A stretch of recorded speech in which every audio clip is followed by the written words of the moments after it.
m'appelle Damien et je suis animateur à l'association Terre de Liens Bretagne depuis fin 2019.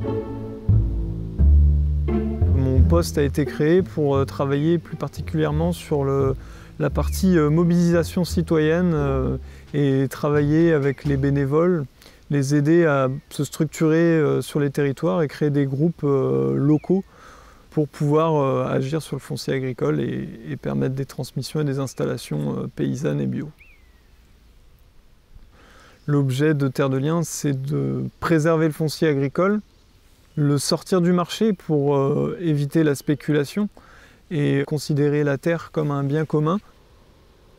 L'association Terre de Liens Bretagne, c'est la première association territoriale du mouvement Terre de Liens à avoir été créée en 2006. C'est-à-dire qu'on a une association nationale du mouvement Terre de Liens qui s'est créée en 2003. Et à la suite de cette création du mouvement, il y a plusieurs associations territoriales, et aujourd'hui on en a 19 partout, qui se sont créées. Terre de Liens Bretagne, on a 3 grands axes d'intervention. L'axe installation, transmission, acquisition citoyenne. Ça, c'est effectivement répondre aux sollicitations des porteurs de projets, des paysans, des cédants, des propriétaires. Organiser des formations sur le foncier. Le deuxième axe d'intervention, c'est l'action avec les acteurs publics, les collectivités notamment, mais aussi différents partenaires. On est sollicité de plus en plus par des élus qui nous demandent comment ils peuvent agir sur leur territoire, sur le foncier, comment faire en sorte qu'il y ait des paysans bio qui puissent approvisionner leur cantine et comment agir quand il y a une ferme qui se libère, est-ce qu'ils peuvent intervenir. Donc on aborde tout ça aussi lors de formations qu'on a mis en place spécifiques pour les élus. Et on a un troisième axe d'intervention qui est, on appelle ça la sensibilisation, éducation populaire, qui est un des piliers du mouvement Terre de Liens. Et voilà, tout ce qui tourne autour de la mobilisation citoyenne. Donc là, c'est notamment les groupes bénévoles qui se structurent sur les différents territoires bretons, qui peuvent intervenir dans des salons, tenir des stands. Et ces bénévoles, ces citoyens aussi s'investissent après sur les différents axes d'intervention à leur échelle. Le contexte foncier en Bretagne, il est à l'image du contexte français. On a environ 1 hectare sur 2 qui partent à l'agrandissement, avec des porteurs de projets à l'installation agricole qui n'arrivent pas forcément à trouver des terres très facilement. Pour reprendre un peu leur dire, un parcours du combattant, de s'installer déjà et de trouver le foncier, ça reste la base. On accompagne des projets de transmission, de reprise et d'acquisition citoyenne que s'il y a un porteur de projet agricole. C'est la condition. Et en fait, dans le cadre de ces instructions de dossier, quand on monte les choses avec le porteur de projet, on est amené à visiter des fermes, à rencontrer des propriétaires, des cédants. Et c'est aussi à ce moment-là qu'on peut échanger et puis expliquer un petit peu ce qu'on défend et ce pourquoi on demande parfois à ce que le prix de la terre soit revu à la baisse. C'est aussi gage de la crédibilité de notre réseau, c'est-à-dire que si on commence à acheter des fermes avec des citoyens en spéculant, en rachetant à des prix exorbitants, ça ne peut pas, c'est pas en cohérence avec nos valeurs et ce qu'on défend.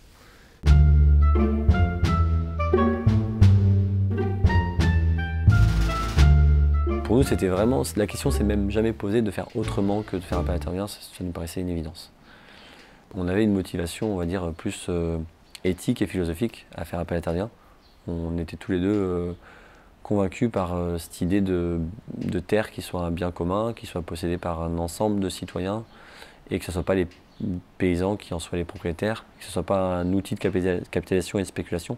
C'est-à-dire qu'on ne l'achète pas en début de notre carrière, en empruntant énormément d'argent au détriment de notre revenu, on va dire, quotidien, pour rembourser un emprunt sur du foncier qui sera valorisé qu'à la fin de notre carrière, en spéculant pour finalement rembourser ce que ça nous a coûté en frais financiers, quoi. C'est-à-dire que chaque génération, en gros, il faut presque multiplier par 2 le prix de la terre pour rembourser les frais financiers qu'on a à la banque quand on l'achète soi-même. Ma belle, ça se passe bien, cochon? Des petits bébés, Ouais. ils sont pas vieux ceux-là. Je vais profiter qu'elle soit venue manger pour aller faire un petit tour vers les petits cochons. D'ici là, ils sont pas vieux. Non, ils sont de l'avant-hier. On était depuis le début de nos recherches de ferme en contact avec Terre de Liens et on savait que, étant donné la surface qu'on cherchait, c'est-à-dire une ferme autour de 80 hectares, ça serait très difficile. Nous, on arrivait sans apport, zéro apport chacun. On pourrait difficilement acheter une ferme et en plus acheter le matériel nécessaire pour développer toutes les activités qu'on voulait développer, quoi. Et puis le fait qu'à la fin de notre carrière, ça soit facile aussi à transmettre. Ça diminue un peu aussi les enjeux financiers à la fin de notre carrière.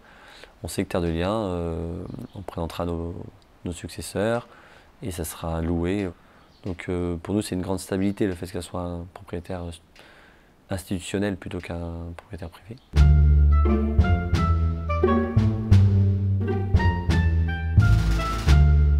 L'acquisition, donc là, comment ça se passe?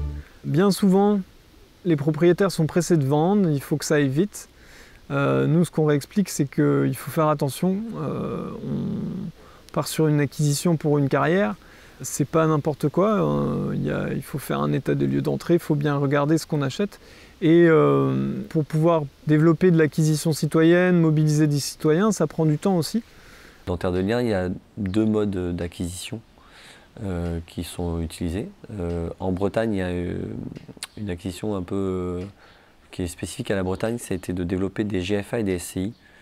Donc là, finalement, c'est un groupe très local de citoyens qui vont créer une société entre eux. Donc soit un GFA, un groupement foncier agricole, plutôt pour la partie terre, soit une SCI, une société civile immobilière pour la partie bâtiment. Et ils se réunissent dans cette société-là, ils apportent chacun leurs fonds et ça permet d'acquérir la ferme. Et en général, l'agriculteur ne fait pas lui-même partie du GFA et de la SCI. Et il y a toute une gestion, mais locale, quoi, à l'échelle de la ferme. En parallèle, au niveau national, on a eu la création de la foncière Terre de Liens, une structure de finance solidaire qui, elle, peut racheter des fermes partout en France et où un citoyen peut prendre une action solidaire dans la foncière Terre de Liens et dédier son action à un projet spécifique, par exemple ici à la ferme de Trévreau, ou ne pas la dédier, cette action ira pour un projet quelque part en France. Voilà, après c'est au choix du porteur de projet. Donc ça, c'est un outil national qui du coup permet quand même d'avoir une collecte plus importante qu'un GFA ou un SCI, qui lui demande beaucoup d'énergie pour collecter de l'argent. Et après, il faut faire vivre cet outil-là. C'est-à-dire qu'après, il va y avoir 50, 100 particuliers qui ont chacun un peu d'argent là-dedans. Mais là, par contre, quand les gens veulent partir, il faut acheter les parts, faire des héritages. Il y a toute une vie tous les ans, il faut tenir des AG. Donc en plus d'être locataire, souvent le paysan se retrouve à faire la gestion de cette chose-là, parce que les gens au départ, ça les motive de mettre de l'argent pour aider à l'installation. Et puis progressivement, il peut y avoir un peu une érosion de la motivation. Mais on a toujours besoin de leur argent, donc des fois ils disent bah, c'est pas grave, vous pouvez le garder, mais n'empêche qu'il faut quand même faire des AG. Donc nous, des témoignages qu'on avait eus de certaines personnes qui avaient fait appel à cet outil-là, ça nous paraissait être assez lourd à porter et en plus inapproprié à une ferme de 850 000 euros. Sans parler qu'après il y a des travaux à prendre en charge et du coup quand c'est un GFA ou SCI, c'est aux superviseurs finalement qui sont responsables, donc de remettre de l'argent quand il y a des travaux ou à refaire un emprunt. Et donc on trouvait que la foncière quand même avait une force de frappe plus importante du fait de son envergure nationale, du fait de sa collecte d'épargne publique, voilà. Donc ça nous paraissait vraiment être la solution la plus adaptée nous, à notre ferme. Et il y a un dossier à faire pour, en fait, eux, ils évaluent quand même la viabilité de notre projet pour être en mesure de payer le fermage. Parce que du coup, Terre de Liens fait l'acquisition de toutes les terres sur la ferme, de tous les bâtiments agricoles et de la maison d'habitation. Donc tout ça, ça représente quand même une très grosse somme, hein, c'est de la hauteur de 840 000 euros de mémoire. Et ensuite, il y a un fermage, donc un loyer annuel, qu'on reverse à Terre de Liens, qui lui est très encadré par un arrêté préfectoral. Et ensuite, il y a un comité d'engagement qui prend la décision ou pas d'acquérir la ferme. Tout ça, c'est des procédures quand même il faut s'y prendre un peu à l'avance. Nous, on s'y est pris 1 an et demi à l'avance et c'était pas de trop, quoi. Je pense qu'en 1 an, c'est faisable, mais il faut anticiper quand même.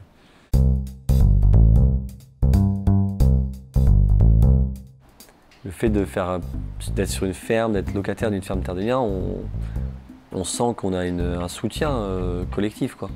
On sait que c'est parce qu'il y a des gens qui croient à notre projet, qui croient à l'acquisition de cette ferme que c'est possible. Terre de Liens Bretagne, c'est un mouvement assez jeune, c'est une association assez jeune et il y a beaucoup de choses qui se sont mises en place et c'est assez porteur d'espoir, mais effectivement, on a accompagné 54 fermes en 10 ans, fermes citoyennes. C'est bien, mais c'est pas du tout suffisant si on veut vraiment réussir à recréer des emplois sur nos territoires, installer des paysans, reprendre les fermes et faire face à toutes les fermes qui se libèrent aujourd'hui.